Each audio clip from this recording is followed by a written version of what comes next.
What is happening, guys? Welcome back to another video here at Wicked Garage. You can see we have the F450 service flatbed build that we're doing, and we have all the boxes on. We dry fitted it and made sure everything was in place. Everything is just tack welded. Made sure we have enough room down here and such. The only thing we have to do is start putting the floor, the rear and the side skirts together.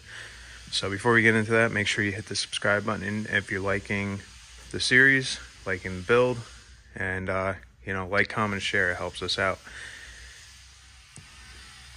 So first things first, what we're going to do is we're going to grind off the gooseneck where I welded it on top.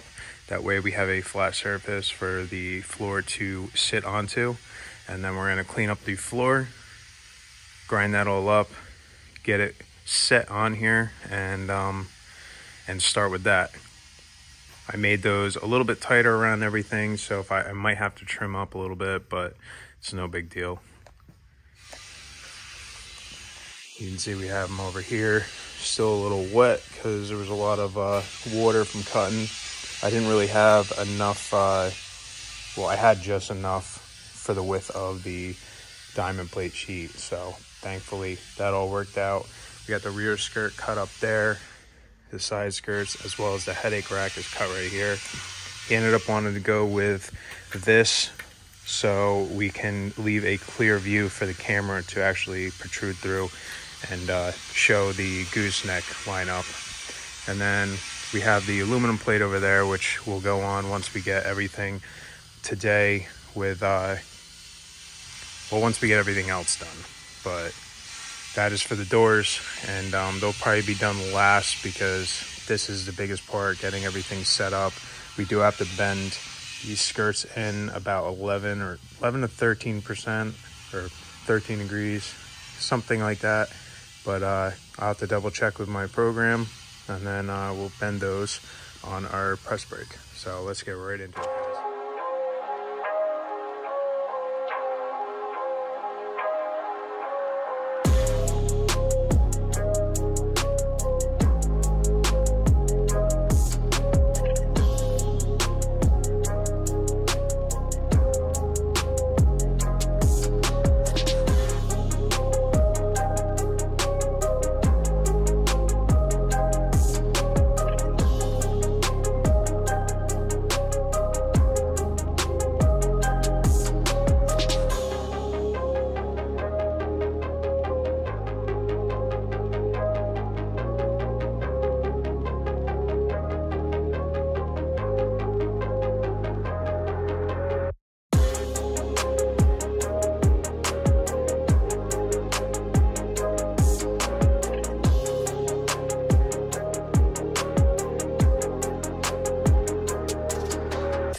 guys, so as you've seen, we got the headache rack on, and not tacked, but it's on there. It's welded fully up around the frame itself, and then we have the sides and the rear skirts all tacked on, welded or such. The little spots we cut out for the reverse lights and the trailer plug, we just did that while we had the plasma cutter out. I was doing some other stuff like for the hitch. There will be a 4-inch box tube, heavy box tube right there for the hitch itself, and then we're going to run the rest of this off of that 4-inch top, so it creates a sort of nice step and look. Under here you can see he wanted a stock camera to work, so I took the camera off the CM body that he had on here, and I figured out what size grommet I needed, made the grommet fit, and that pops right in exactly how it needs to, and it's really snug and tight.